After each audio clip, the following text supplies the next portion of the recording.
नमस्कार साथियों, मैं हरिओम स्वागत करता हूं आपके अपने परिवार एचओ स्टडी ग्रुप। आपका लक्ष्य है, हमारा उद्देश्य।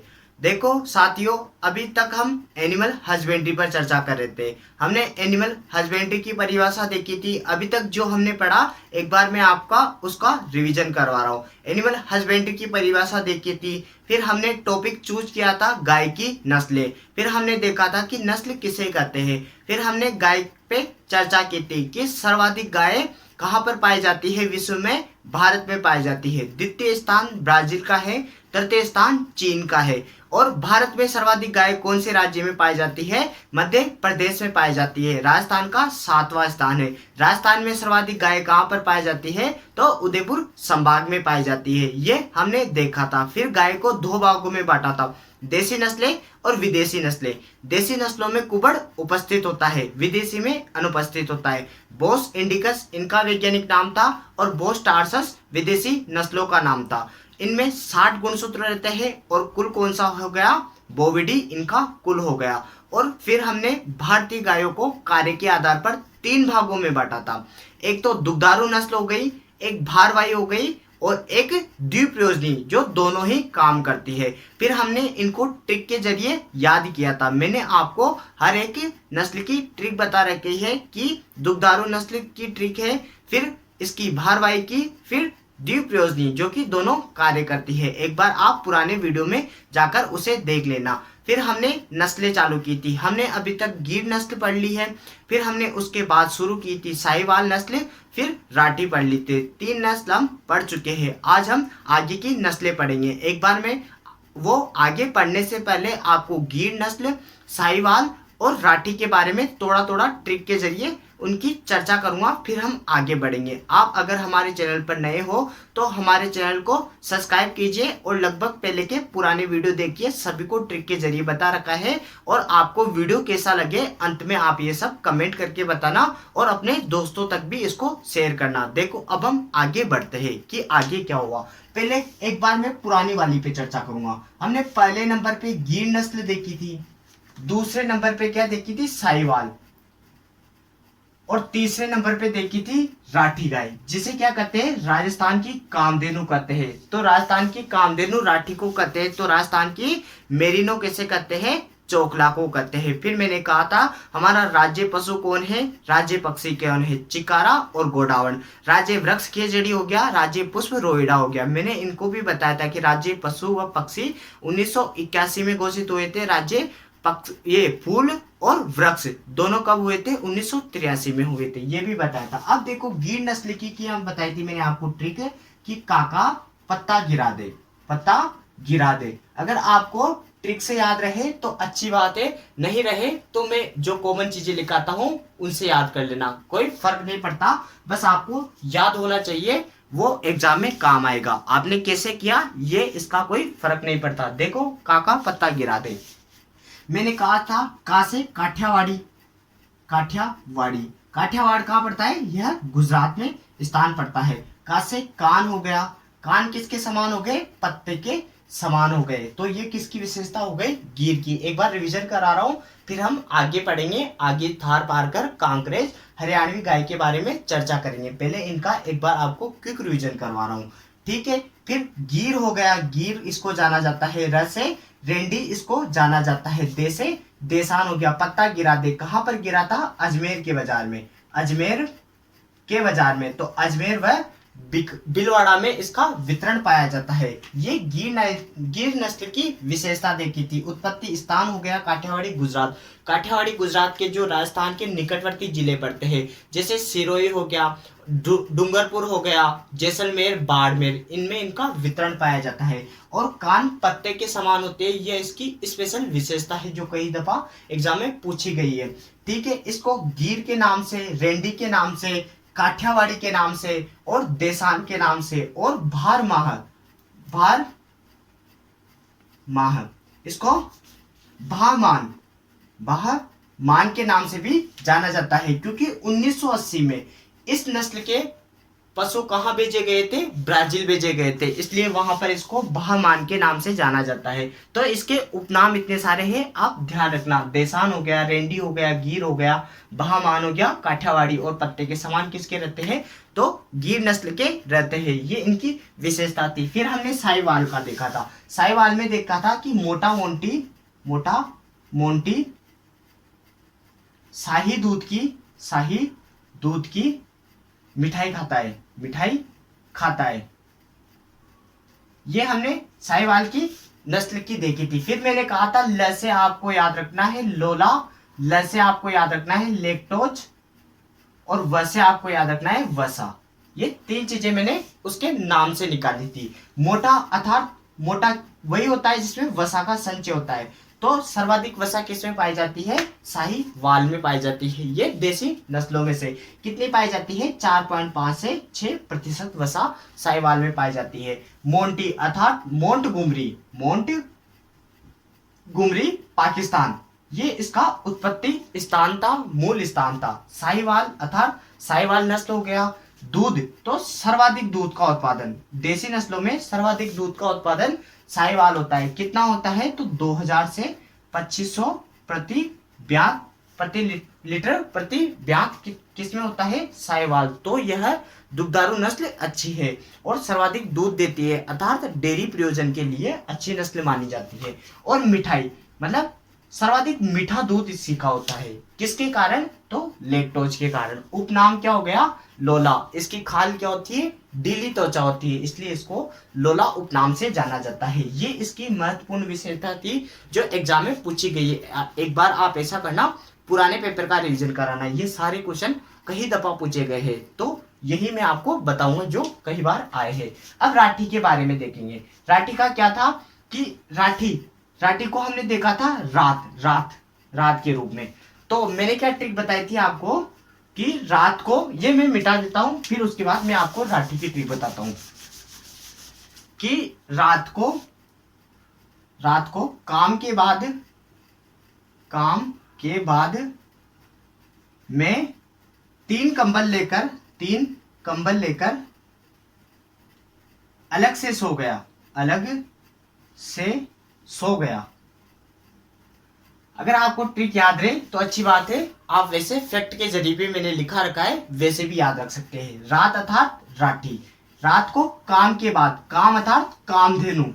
राजस्थान की कामधेनु किसे कहते हैं, राठी गाय को कहते हैं। ये आप नोट कर लेना, ये भी अच्छा क्वेश्चन है, कंपटीशन लेवल में पूछा जाता है। 3 अर्थात त्रिशंकर नस्ल कौन सी है, तो वह राठी नस्ल है। त्रिशंकर आएगा तो आपको याद रखना है साथीरे। सासे हो गया साहिवाल, थार पारकर व रेड सिंधी का क्रॉस है, ये भी आप ध्यान रखना। और साहिवाल नस्ल है ना, IARI Indian agriculture research institute से निकाली गई किस्म है। और इसकी स्थापना देखो 1905 में दरभंगा बिहार गंडक नदी के किनारे हुई थी। फिर क्या हुआ था, 1934 में वहां पर भूकंप आ जाता है और 1936 में इसको नई दिल्ली ट्रांसफर कर दिया जाता है। ये भी आपको ध्यान रखना है, ठीक है। त्रिशंकर नस्ल कौन सी है, राठी हो गया। कंबल अर्थात गलकंबल इसका लटका हुआ रहता है, लेकर अर्थात लटका हुआ। गलकंबल लटका हुआ किसकी विशेषता है, तो राठी नस्ल की है। अलग से अर्थात राठ प्रदेश के दो या फिर अलवर इसका उत्पत्ति स्थान नहीं वितरण हो जाता है। अलवर के पास क्या पड़ता है, मथुरा यूपी, या फिर अलवर भी राठ प्रदेश के अंदर आता है। तो ये इनके मूल स्थान या उत्पत्ति स्थान हो जाता है। तो ये अभी तक हमने पढ़ा था। अब हम आगे देखो थार पार्कर के बारे में पढ़ते हैं। ये मैं बिठा देता हूँ, ये तो एक बार आपका क्विक रिविजन हो गया। अब हम आगे बढ़ते हैं, आगे देखते हैं। ये आपको एक बार रिविजन कराने के लिए बताया था मैंने। अब देखो, अब हम आगे पढ़ेंगे चौथे नंबर की थार पारकर। आप सब हेडिंग डाल लो अच्छे से, थार पारकर। देखो सब कुछ ट्रिक के जरिए याद कराऊंगा और वैसे फैक्ट भी बताऊंगा। 2 तरीके से याद हो जाना, बस आपको याद होना चाहिए, कैसे भी करो वो कोई मैटर नहीं करता। अब देखो थार पारकर, मैंने लिख दिया थार पारकर, ठीक, कोई दिक्कत नहीं, इधर देख लिया। अब देखो इसका पैटर्न के जरिए देखो, ट्रिक के जरिए देखो। थार पकड़ा मैंने। थार अर्थात क्या होता है, रेगिस्तान। थार का मतलब क्या होता है, रेगिस्तान होता है। ये आपको अच्छे से पता होगा। रेगिस्तान में क्या पाई जाती है, रेतीली मृदा पाई जाती है। सर्वाधिक रेतीली मृदा कहाँ पर पाई जाती है? रेगिस्तान में पाई जाती है। तो थार का अर्थात मतलब हो गया रेगिस्तानी, तो यह एक रेगिस्तानी नस्ल है। उपयुक्त रेगिस्तानी नस्ल कौन हो गई? तो थार पारकर हो गया। अब देखो पा का मतलब हो गया पाकिस्तान। पाकिस्तान, पाक का मतलब पाकिस्तान, और पाकिस्तान में कौन सा जिला हो गया? सिंध प्रदेश।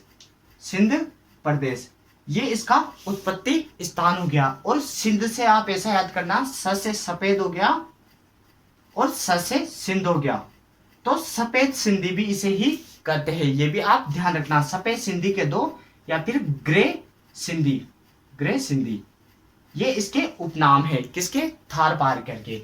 देखो फिर र पकड़ो, र का मतलब हो गया रण, क का मतलब हो गया कच्छ।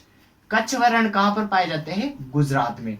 तो यहाँ पर गुजरात के कच्छ व रण में इसका वितरण है। और ये देखो ये र है, ये 2 के समान दिख रहा है, इसके आगे मैंने 3 जीरो लगा दिए।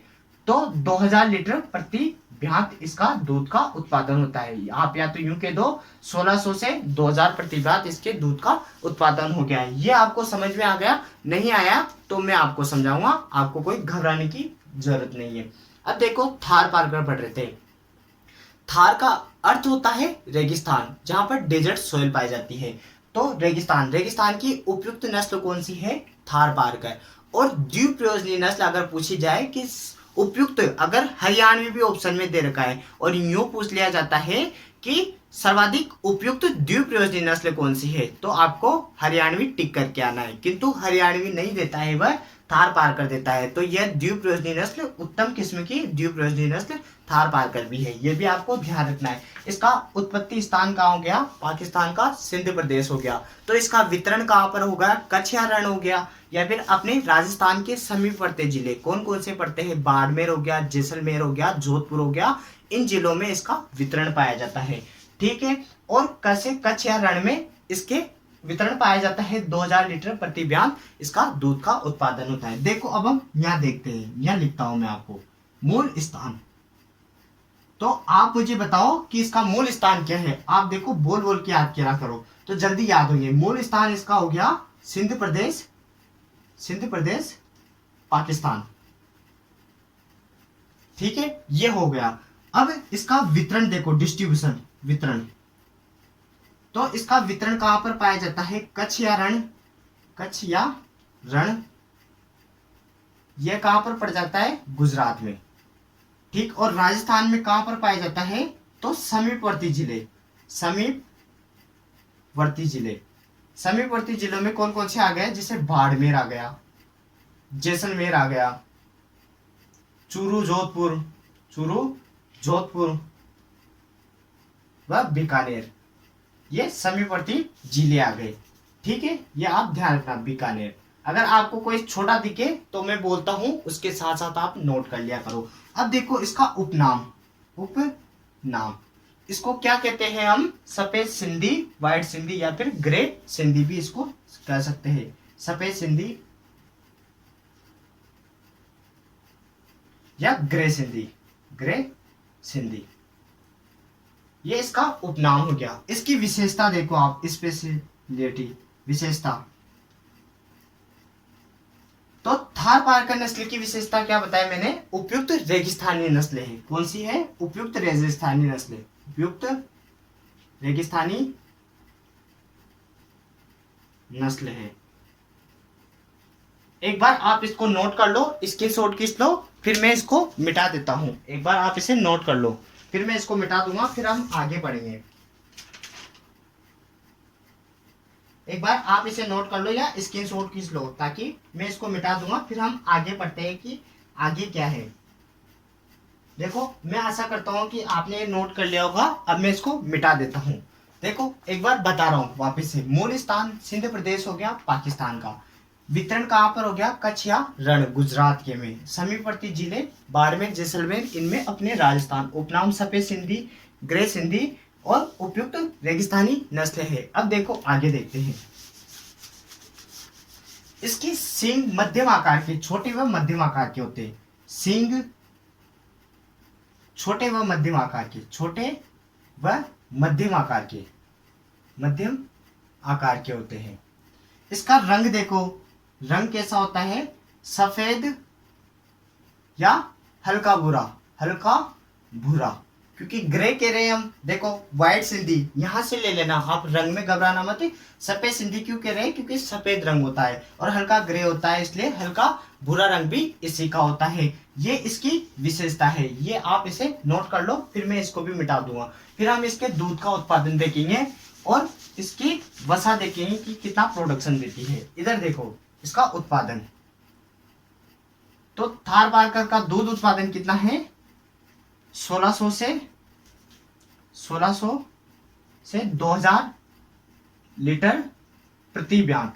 मैंने आपको ब्यात बता ही दिया था कि एक बार ब्याने के बाद जो पूरा दूध देती है वह लगभग 10 से 1 महीने देती है, तो वह ब्यात काल कहलाता है। ये सभी जानवरों में अलग अलग होता है, किसी में लंबा हो सकता है, किसी में कम हो सकता है। वसा का प्रतिशत कितना है इसका, 4.5 से 5% तक वसा पाई जाती है। एक बार आप इसे नोट कर लो, फिर मैं इसे मिटा देता हूँ। फिर हम आगे की नस्ल पढ़ते हैं, हरियाणवी नस्ल। एक बार आप इसे नोट कर लो, फिर मैं इसे मिटा देता हूँ, फिर हम हरियाणवी नस्ल पढ़ते हैं। देखो आपने स्क्रीनशॉट खींच लिया होगा या लिख लिया होगा, मैं इसे मिटा देता हूँ। देखो छोटे मध्यम आकार के सींग पाए जाते हैं, सफेद सिंधी सफेद या हल्का भूरा रंग होता है, और थार डेजर्ट की उपयुक्त नस्ल है। ये थार पारकर के बारे में है। कच्छ रण में वितरण पाया जाता है, रेगिस्तानी पाक का सिंध प्रदेश इसका उत्पत्ति स्थान हो गया। सफेद या इसको ग्रे सिंधी कहते हैं, ये थार पारकर के लिए। और द्वीप्रयोजनी उपयुक्त नस्ल है द्वीप्रयोजनी की, जो कि भार वहन भी करती है और दूध प्रयोजन भी करती है। तो ये अच्छी द्वीप्रयोजनी नस्ल है और कई बार इसका क्वेश्चन पूछा गया है अच्छे एग्जाम में, तो ये आप ध्यान रखना, मोस्ट इंपोर्टेंट है आपके लिए, इस पे आप इंपोर्टेंट डाल दो।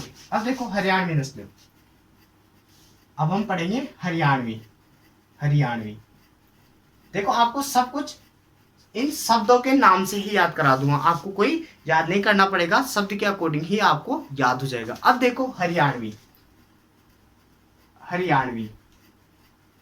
तो अब मैं आपको एक बात बता दूं, जो हरियाणा के छोरे रहते हैं या छोरियां रहती है, उनमें क्या रहती है, थोड़ी सी अकड़ रहती है। क्या रहती है उनमें, थोड़ी सी अकड़ रहती है। ये बात आप ध्यान रखना, क्योंकि उनमें अलग ही अकड़ पाई जाती है, अलग ही एड पाई जाती है। ह से देखो आप, ह से हड्डी हो गया, और इनमें क्या पाई जाती है, अकड़ अतर उभार पाया जाता है। तो इसमें क्या पाया जाता है, हरियाणवी की विशेषता, सबसे मोस्ट इंपोर्टेंट विशेषता क्या है इसकी, कि सींगों के मध्य में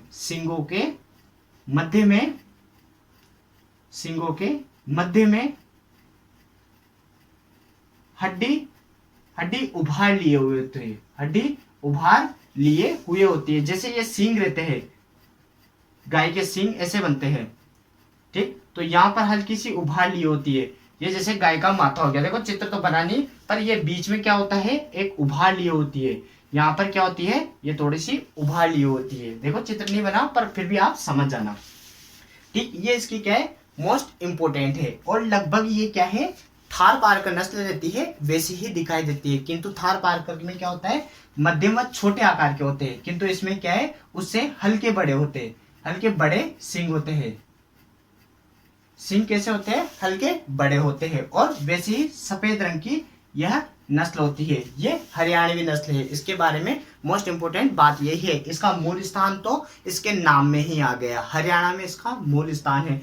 हरियाणा, रोहतक, हिसार में इसका वितरण कहाँ पर पाया जाता है, तो हरियाणा के आसपास जो भी राज्य हो गया, चाहे वो दिल्ली हो गया, पंजाब हो गया, राजस्थान, भरतपुर, अलवर हो गया, वहां पर इसका वितरण पाया जाता है। और विशेषता इसकी क्या है, मोस्ट इंपोर्टेंट, कि दो सींगों के मध्य में हल्की हड्डी उभार ली होती है, और सींग हल्के से बड़े होते हैं थार पारकर की तुलना में। और सबसे बड़े सींग पूछते हैं तो कांकरेज के होते हैं, क्योंकि उनमें 90% तक कैंसर पाया जाता है। अभी हम आगे कांकरेज पढ़ेंगे, तब मैं उनके बारे में आपको बता दूंगा। देखो हम पूरा नोट करते हैं।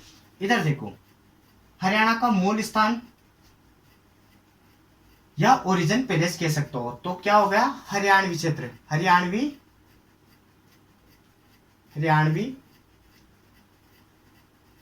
क्षेत्र। हरियाणवी क्षेत्र में क्या क्या आ गया, रोहतक और हिसार, ये इसका एरिया आ गया, ठीक है। अब इसका वितरण देखो, डिस्ट्रीब्यूशन, वितरण, यह कहाँ पर डिस्ट्रीब्यूट होती है। तो हरियाणा के पास जितने भी राज्य पड़ गया, चाहे वो पंजाब हो गया, अगर छोटा दिख रहा है तो मैं बोल रहा हूँ उसके साथ आप समझ जाना, पंजाब हो गया, दिल्ली हो गया, या राजस्थान। राजस्थान में कहाँ पर, भरतपुर अलवर, भरतपुर अलवर, और जितने भी पास में लगते हैं हरियाणा के वो क्षेत्र आ जाते हैं। ठीक, हरियाणवी। अब इसकी विशेषता देखो, विशेषता, तो इसकी महत्वपूर्ण विशेषता क्या है कि सींगों के मध्य में, सींगों के मध्य में हड्डी उभार लिए हुए होती है। ये इसकी महत्वपूर्ण विशेषता है। सींगों के मध्य में क्या होता है, हड्डी उभार लिए, ह से हरियाणवी, ह से हड्डी, अकड़ होती है अर्थात उभे हुए होते हैं, मतलब उभार लिए हुए होती है। ठीक है, ये इसकी विशेषता हो गई। अब इसके सींग हल्के बड़े व मजबूत होते हैं। ठीक, अब इसको आप एक बार स्क्रीनशॉट खींच लो, फिर मैं मिटा दूंगा, फिर हम इसका दूध का उत्पादन देखेंगे कि यह कितना दूध देती है और इसमें कितनी वसा पाई जाती है, और इसके कान छोटे व कुबड़ उठा हुआ होता है। फिर इसको आप स्क्रीनशॉट खींच लो या मैं इसको मिटा देता हूँ। देखो, अब मैं इसको मिटा देता हूँ। इसके वितरण हो गया। इसकी विशेषता देखो, कान छोटे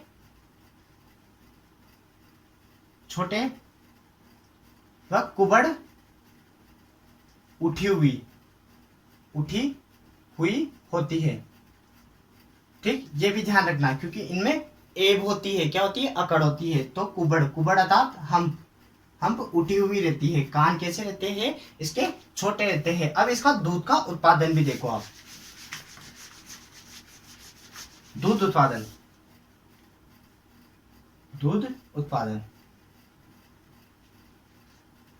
तो इसका दूध का उत्पादन कितना होता है, 1000 से 1500 लीटर प्रति ब्यांत।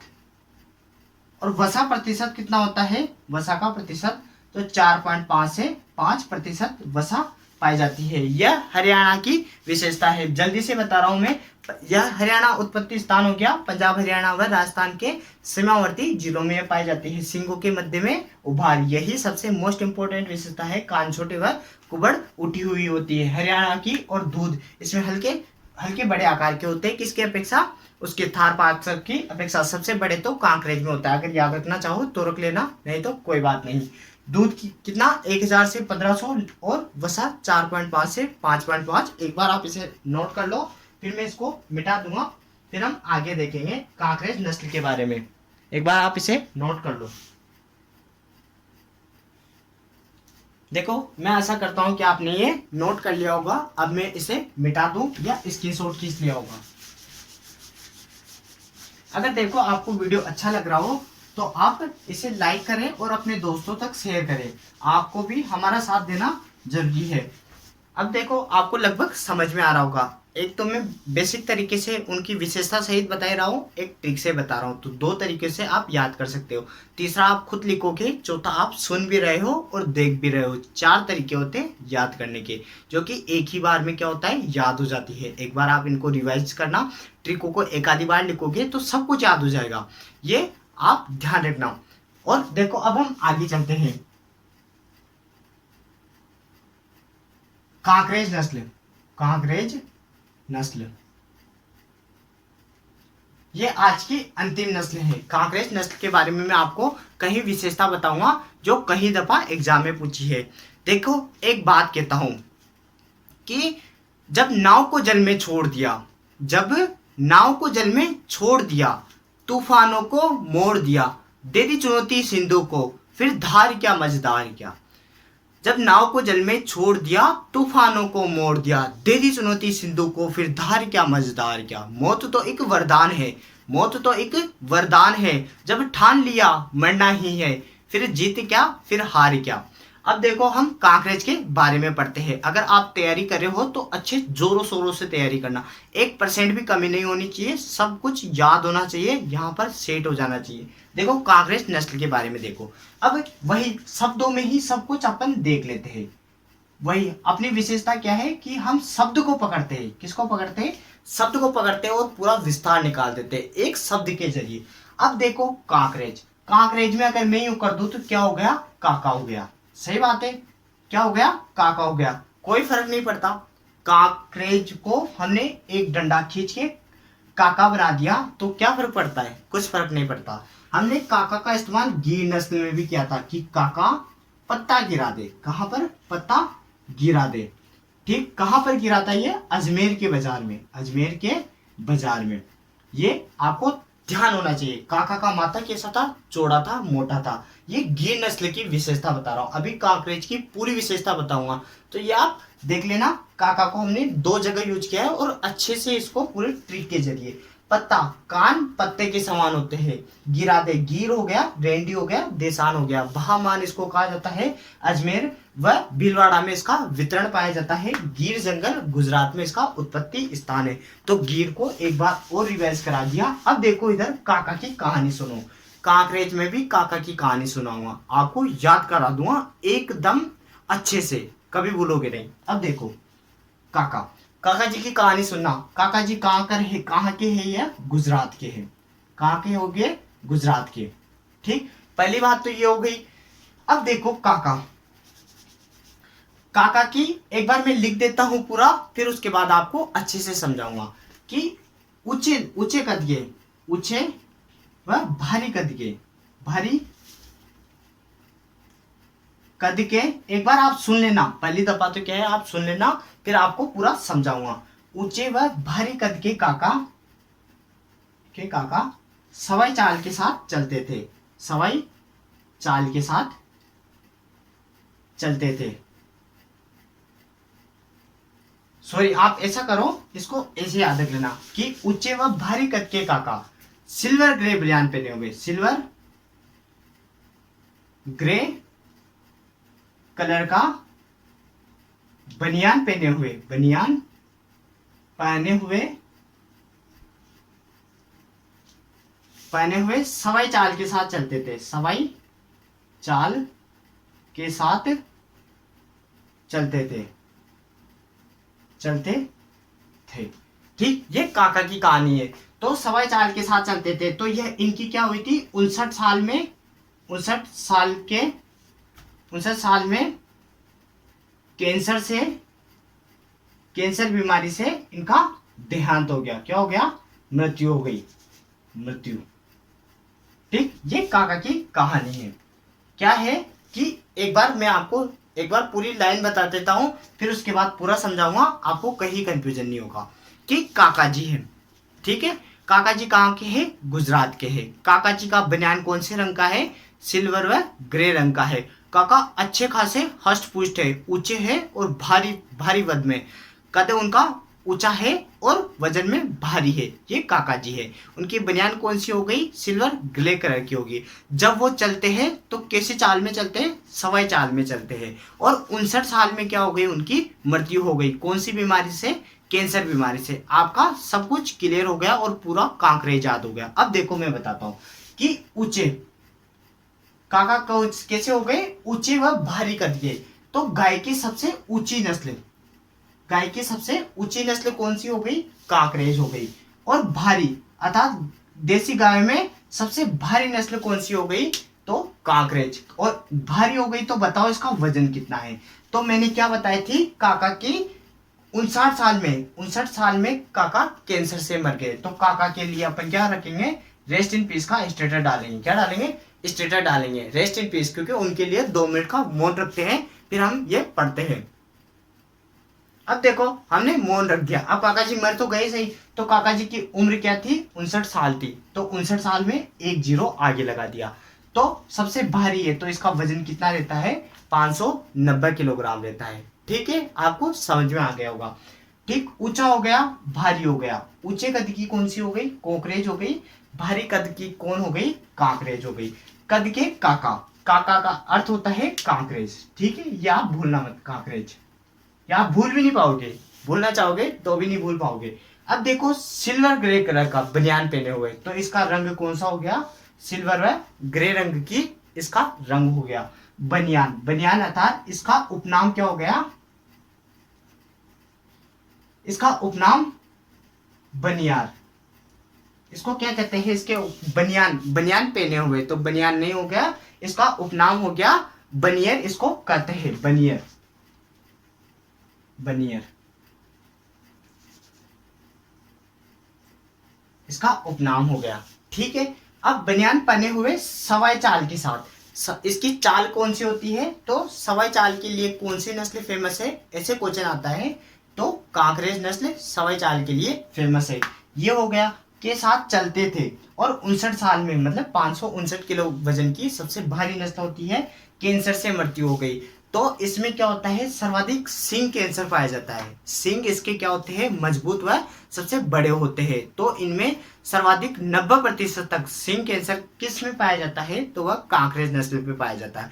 इसलिए उसका क्या करते हैं, डी होर्निंग कर देते हैं, क्योंकि सिंगों को हटाना क्या कहलाता है, डी होर्निंग। होर्न किसे कहते हैं, सिंगों को। तो सिंगों को हटाने की प्रक्रिया क्या कहलाती है, डी होर्निंग कहलाती है। ये किस में की जाती है, तो कांकरेज नस्ल में की जाती है। अब देखो पूरा इस इधर देख लेते हैं, वापस से मैं आपको रिवीजन करा दूंगा और अच्छे से आपको याद हो जाएगी। अब देखो कांकरेज, इसका मूल स्थान देखो, मूल स्थान, आशा करता हूं कि आपको देखो समझ में आ गई होगी। ये सब कुछ मैं आपको ट्रिक के जरिए भी बता रहा हूँ, ऐसे भी जैसे भी आप याद रखना चाहो रख सकते हो, कोई इश्यू नहीं है। इसका उत्पत्ति स्थान गुजरात हो गया, ठीक, इसका उत्पत्ति स्थान गुजरात हो गया। अब इसका वितरण देखो, वितरण गुजरात के आसपास वाले हो गए, जैसे बाड़मेर हो गया, डूंगरपुर हो गया, जोधपुर हो गया, चूरू हो गया, ये इसके आसपास समीपवर्ती जिले होते हैं, इनमें इसका वितरण डिस्ट्रीब्यूशन पाया जाता है। देखो उसका उपनाम बनियर, बनियर इसका उपनाम है। ठीक है, क्योंकि बनियान कौन से कलर का पहन रखा था, सिल्वर ग्रे कलर का बनियान पहन रखा था। अब इसकी विशेषता देखो, विशेषता से कई बार क्वेश्चन आता है, तो इसकी सारी विशेषता मैंने आपको एक लाइन के जरिए याद करा दी, आपको कोई अलग कहीं से याद नहीं करनी पड़ी। देखो एक तो सबसे ऊंची ऊंची नस्ल गाय की, आप पूरी लाइन लिख देना, मैं शॉर्ट बता रहा हूं, आप पूरी लाइन लिख देना कि गाय की सबसे ऊंची नस्ल कौन सी हो गई, तो कांकरेज हो गई। गाय की सबसे भारी नस्ल, देसी नस्लों में कह रहा हूं मैं, भारी नस्ल, भारी नस्ल किसमें है, ये देसी नस्लों में। तो गाय की सबसे भारी देसी नस्ल कौन सी है, तो कांकरेज हो गया। तो इसका वजन कितना पाया जाता है, तो इसका वजन कितना हो गया, 590 किलोग्राम इसका वजन हो गया। अब देखो इसकी सींग देखो, सींग, तो सींग बड़े व मजबूत होते हैं, बड़े व मजबूत होते हैं। तो इनके सींगों में क्या होता है, कैंसर का खतरा होता है। एक बार मैं इसको इधर मिटा देता हूं, इधर लिख देता हूं, ठीक है, अगर आपने ये देख लिया होगा। मैं एक बार और रिवीजन करा दूंगा, जैसे काका हो गए, कांकरेज से काका, तो काका का कद ऊंचा व भारी है। देखो ये मैं मिटा देता हूं, देखो सिंग बड़े व मजबूत हो गए, तो इसमें क्या होता है, 90% तक सिंग कैंसर का खतरा होता है, सिंग कैंसर होता है। काका की मृत्यु भी कैसे हुई थी, कैंसर की वजह से हुई थी। तो इसके सिंगों को क्या कर देते हैं, हटा देते हैं, हटाता, और इस प्रक्रिया को क्या कहते हैं, डी होर्निंग, डी होर्निंग इसको कहते हैं। डी का मतलब होता है हटाना, होर्न, होर्न अर्थात सिंग हो गया, जैसे डी वर्मिंग हो गया, डी वर्मिंग। तो वर्म, वर्म अर्थात कीड़ों को हटाने को क्रिया क्या कहलाती है, डी वर्मिंग हो गया, डीबिकिंग हो गया, डीबिकिंग, डीबिकिंग। डीबिकिंग का मतलब होता है चोंच को काट, चोंच हटाना, तो चोंच काटने की क्रिया क्या कहलाती है, डीबिकिंग कहलाती है। ये भी आप ध्यान रखना, जैसे ऊपरी वाली चोंच 1/4 भाग काटी जाती है, निचली वाली चोंच 1/8 भाग काटी जाती है कुटकुटों में, कुकोटों में। ये भी आप ध्यान रखना चाहो रख लेना, बाद में भी आपको ये मैं बता दूंगा। ठीक है, तो सर्वाधिक सिंग कैंसर 90% इसमें होता है, इसलिए सिंगों को हटाने की प्रक्रिया डिहोर्निंग कहलाती है। अब देखो ऊंचा हो गया, भारी हो गया, काका का रंग, रंग देखो, अब छठी विशेषता इसका रंग, इसका रंग कैसा पाया जाता है, सिल्वर व ग्रे रंग का, सिल्वर व ग्रे रंग की यह कांकरेज नस्ल होती है। और बनियर इसको कहते हैं सवाई चाल के लिए, ये मोस्ट इंपोर्टेंट डाल लो, सवाई चाल के लिए फेमस किस्म कौन सी है, सवाई चाल के लिए फेमस किस्म कौन सी हो गई, तो काका को याद रखना, काका कांकरेज को याद रखना।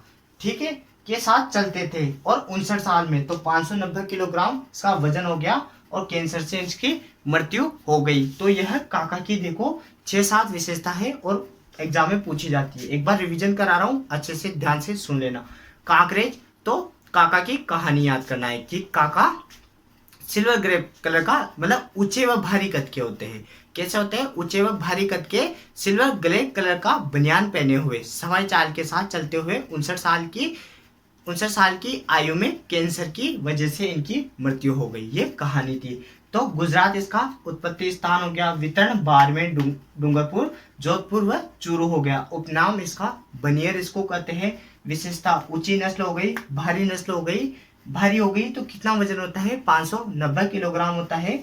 इसके सींग कैसे होते हैं? बड़े व मजबूत होते हैं। तो इनमें क्या होता है? 90% सींग का खतरा पाया जाता है। सींग को हटाने की क्रिया डी होर्निंग कहलाती है। ये आप ध्यान रखना। ये कब करते हैं? 5 से 15 दिन कह दो या 1-2 सप्ताह कह सकते हो। ठीक है, 1-2 सप्ताह में इसको हटाया जाता है। रंग इसका सिल्वर ग्रे रंग की होती है। सवाई चाल के लिए फेमस हो गया। अब इसका उत्पादन देखो, उत्पादन फिर आप स्क्रीनशॉट खींच लेना। दूध का देखो तो दूध यह 1100 से 1500 लीटर प्रति ब्यात दूध का उत्पादन करती है। वसा का प्रतिशत मात्रा देखो इसकी 4.5 से 5.5% हो गई। एक बार आप इसका स्क्रीनशॉट खींच लो, फिर मैं इसे मिटा देता हूं, या फिर आप नोट कर लो इसे एक बार आप इसे नोट कर लो, फिर मैं इसको मिटा देता हूं।